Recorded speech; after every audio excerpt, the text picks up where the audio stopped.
एक समृद्धिशाली राज्य का एक न्याय प्रिय राजा था। वह अपनी प्रजा से बहुत प्रेम करता है। गरीब लोग जयकार करते हैं। उनकी कृतज्ञता राज्य में गूंजती है।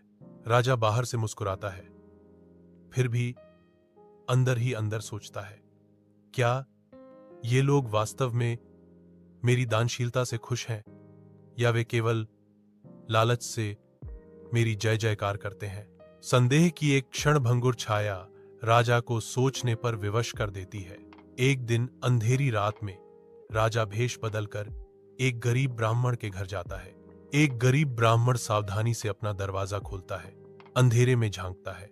राजा छाया में लिपटा हुआ विनती करता है, मैं बहुत भूखा हूं, क्या तुम्हारे पास खाने के लिए कुछ है? ब्राह्मण सादगी से जवाब देता है, मेरे पास केवल एक रोटी और थोड़ी दाल है, लेकिन आपका स्वागत है। अंधेरी रात है और राजा ब्राह्मण की बात सुनता है। ब्राह्मण दरवाजे पर खड़ा है। उसकी दयालुता का सरल कार्य किसी भी प्रकाश से अधिक चमकता है। अगले दिन सुबह की रोशनी में राजा ब्राह्मण के घर जाता है, जो शाही परिवार की अप्रत्याशित उपस्थिति को उजागर करती है।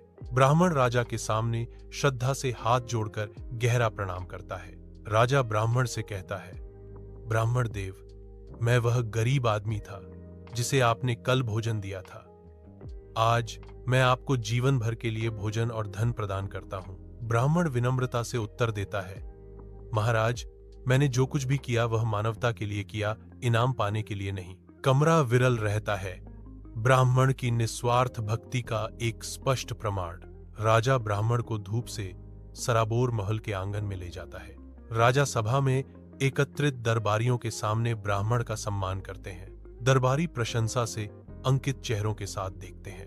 राजा सभी को घोषणा करता है, आज मैंने एक सच्चे परोपकारी व्यक्ति को देखा है जो बिना किसी स्वार्थ के दूसरों की मदद करता है।